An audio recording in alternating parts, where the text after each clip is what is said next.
barbershop conversation, guys. Feel free to hit the subscribe button. You know what I was just thinking about? You know, I'm just leaving the Drew League. Shout out to Tyron Brown. Got an exclusive with Tyron Brown. You guys are enjoying that. I can tell by how it's moving. A fight that could be on the distant horizon in America. Somebody out there give me a drum roll. Alright. Well, it's in the title. So what the fuck I need a drum roll for? But Andre Ward versus Deontay Wilder. When Deontay Wilder unified the division, as Deontay Wilder would say. Andre Ward versus Deontay Wilder. And you guys, some of the novice fans may say, what the hell are you talking about? That may come across this video.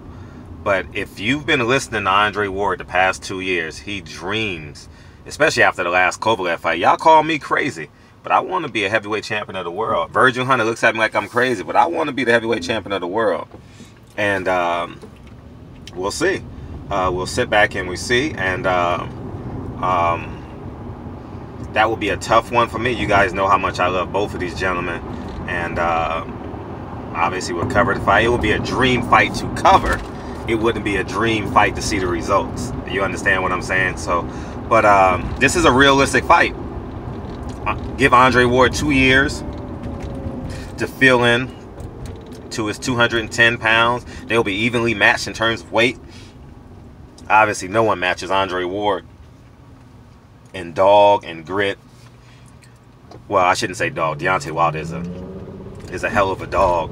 But just in terms of pure boxing, no one matches the combination of natural boxing ability and pure grit as Andre Ward, right? Deontay Wilder is quote-unquote the untypical guy with the most grit. So it will be a compelling fight here in America.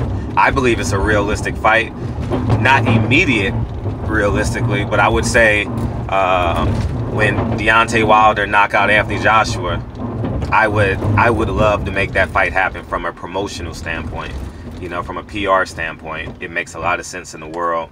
Obviously, Andre Ward probably will have one fight by then at heavyweight, maybe cruiserweight, just to build up. I don't know, but he wants to be. Andre Ward wants to be heavyweight champion of the world. I have no doubt he would come back for a fight against Deontay Wilder. And Deontay Wilder, I'll tell you this, he would fight you. I mean, y'all would be nose to nose. Andre Ward wouldn't give you no room for comfort. You would have to, yeah, that would be an interesting fight. That would be a very interesting fight to watch. It won't be a fight that you would like Floyd Mayweather versus Miguel Cotto, where you're matching wits and pure boxing ability against each other, and Floyd Mayweather obviously becomes the better fighter. That will be like Sean Porter fighting Sean Porter. You know what I'm saying?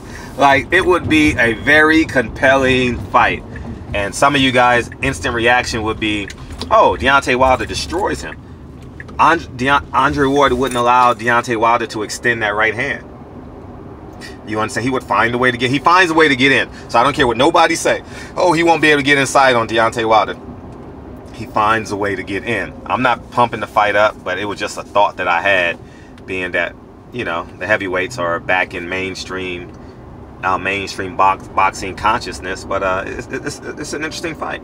But anyways, man, if you guys ain't seen this shit, Game got into a fight today with his own teammate, a bona fide fight. He sucker punched him from the back, and his teammate squared up with him, and Game come with goons. His goons ran up from behind the dude and punched him. So you know, it's just not a cool thing. But you know, the Drew League is like our sanctuary, our weekend sanctuary. Next weekend is the last weekend. Man, that would be awesome if LeBron James came out to this one, because it's the last weekend. It's championship weekend. We know he's a Nike guy. He's from LA. This would be a splash. This would be a hit for urban California, urban Los Angeles. You know what I mean? And just the tempo and the things he was set. But I was having a conversation with Tyron, TB, as you guys eloquently nicknamed him in the comment section. I read some of your comments already. I actually showed Tyron. I was like, they fuck with you heavy, man. I told you, you got to come on more often. And I'll say this before this. Me knowing that my friends, like my genuine friends, watch my videos, it holds me accountable to, like, to my mission statement and to what I want to accomplish. I know sometimes I may go off task. You guys may not agree with everything I do or how I'm doing it, but just know my mission statement is pretty strong. It's in my blood. So I may be wrong on some instances, but the mission statement ain't changing. I get so much joy out of doing what I'm supposed to be doing. You understand what I'm saying? Damn, something bad happened. The Inglewood police done shut down the whole street. Kelso and Gabrea, they done shut it down. Yeah, oh no, they did. It's a street fair. Thank God. Thank God. It's a street fair or something. So, which is beautiful. So everybody's safe and have nothing to worry about. You guys see the white tent? It's a street fair. Cool. That's cool. That's a beautiful thing. But Tyron Brown and I was talking. Damn, what the fuck were we talking about? See, when I go off target. Oh, Tyron, what were we talking about, man? It was so important to this video.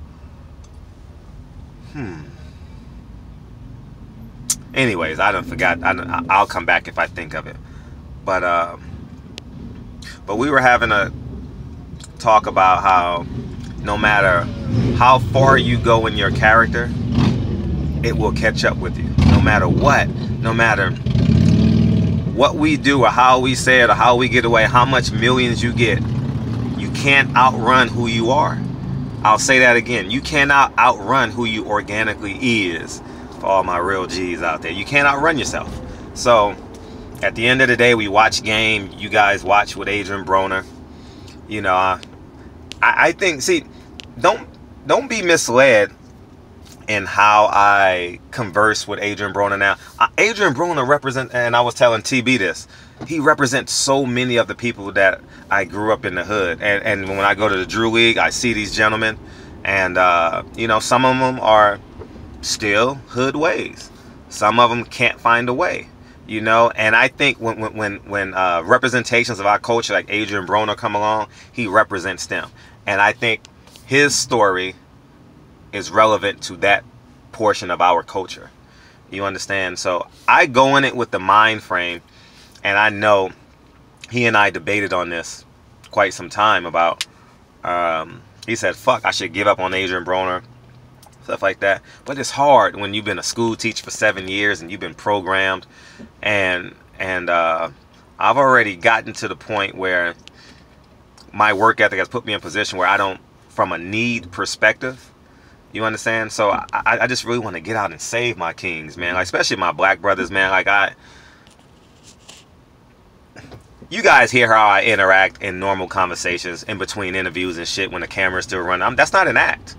Y'all know that at the end of the day. But I think that we all got to do our part. And I know I'm growing into this public figure and or a leader. I'm responding to you guys' comments in the comment section. I appreciate you. The mission statement, we ain't gonna do nothing but grow. And I promise you, I genuinely mean this from the depths of my spirit. You know, I cannot go home and be a coon and look at my son in the eye. I can't go home and be a coon, and I'm getting flushed. And the thought of that is making my chest burn. Like, I can't look my son in the eye and not be a real black man. He's already half black. You understand? And but to the world, he's 100% black, and I know this. And there's just no way I can be a thorough nigga. And I use the niggas for all my niggas in the hood that fuck with me. I gotta be a thorough nigga. Period. End of discussion. And I love the fact that I got guys like Tyron Brown, who and I know he represents many of y'all. I 100% know he represents many of y'all that share the same sentiment. I know y'all are watching my videos and it holds me accountable. I respect and I love and I appreciate that. And I'm just keep it G with y'all. I'm not letting y'all down. Like, for real. I may make mistakes along the way, but don't misconstrue a mistake with me not accomplishing my purpose and or mission statement. I'm in this shit to win. And I fucking love my brothers. I love hugging my brothers. I love meeting y'all. 2 guys at the Drew League today, like, barbershop. I'm like, nigga, what's up? Like, for real. Like, it's real genuine. Like, you know, like, that's why I love going to fights in the DMV, now in Dallas. You know how I feel about Brooklyn. I can't wait. I get there September 5th. You have no fucking idea how excited I am to watch a fight. And I'm not set on this yet, but I may do some interviews because I may need a correspondent on the Eastern Peninsula. Yes, you will get paid.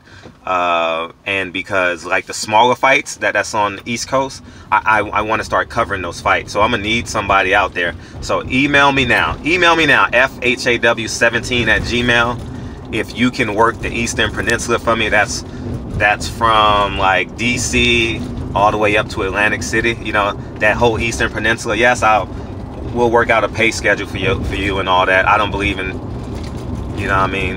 I already had to work for free. So I work for free so I can pay my brothers. You understand what I'm saying? And obviously I would prefer it be a black man. I'm just being real. I'm being real G with you. And another thing I want to start doing too is because I'm developing relationships with these fighters. I want to start hopefully y'all get to the end of this video. I'll do this in another video. I'll retitle it so you guys can do it. We'll receive this message. I want to start doing meet and greets. Since I'm cool with the fighters, I want to start doing meet and greets with fathers and sons. So like if I'm coming to your town and I know that fighter is coming, I'll contact the fighter and be like, man, I would love for you to meet this dude, meet this guy at this time in this place. I believe that my presence is there now, that I can make your son's dream come true. So we're gonna start working on that. That's something to start working on, correspondent. And also I want you guys to start meeting these fighters, because I get a lot of DMs and stuff. Hey Fred, can you help me meet this fighter? And I do the best I can. But now I think my phone is littered with all these fighters' phone numbers and stuff like that, and I don't contact them. You know, like you guys notice, I don't do interviews with fighters on the phone, just, you know, because I know I'm gonna see them in 2 weeks. You know, and I think it's kind of like you know, you get into a habit of calling these guys and getting responses, but you know, but I know in 2 weeks I'm gonna see them in Vegas or in New York, or you know what I mean? So I just hold my water up until then. But I think it'll be cool if we start engaging our fans, our fathers and son fans, because I think it's important. Because I without a shadow of a doubt know my life would have been more propelled had I met professional athletes, and two, had a father in my life, like, you know what I mean, that was hands-on, real tactile, you know what I mean. And I just want, if you want to meet Sean Porter, you want to meet Earl Spence, you want to meet a Deontay Wilder or something like that, I think that we can do that. You understand? I think I have enough cachet where they'll give me 15 minutes of their day where you can meet them. You understand what I'm saying? So I want to use this platform to inspire that 8-year-old kid that's wrapping his hands for the first time, about to put on them 14-ounce gloves, you know, well, 12-ounce gloves at 8, right? And to sparring, right? Like that would be cool, man. Like that would be cool, man. So anyways, man, Deontay Wilder, Andre Ward is a realistic fight, guys. You guys don't think I'm crazy, but Andre Ward has dreams of becoming heavyweight champion of the world. But that's it, man. Barbershop conversation, man. Have a great Sunday. We off and running. I'm heading back. I'm headed to Sangria Sunday. If you guys live in LA, Sangria Sunday is like a black social event. You know what I mean? I tried to invest in it years and years ago, but we could never collaborate on it. So now I just go up. My friend is having a birthday party. He's having his birthday party. So we're just gonna hang out. Sangria Sunday. If you haven't been there, you need to go. If you're in LA, it's a great social hour for black culture here, and it's a great crowd. You know, it's safe. People drink responsibly. No fights. Clean. You know, just us being us, having a great time. Barbershop conversations. Talk to you guys soon. Peace.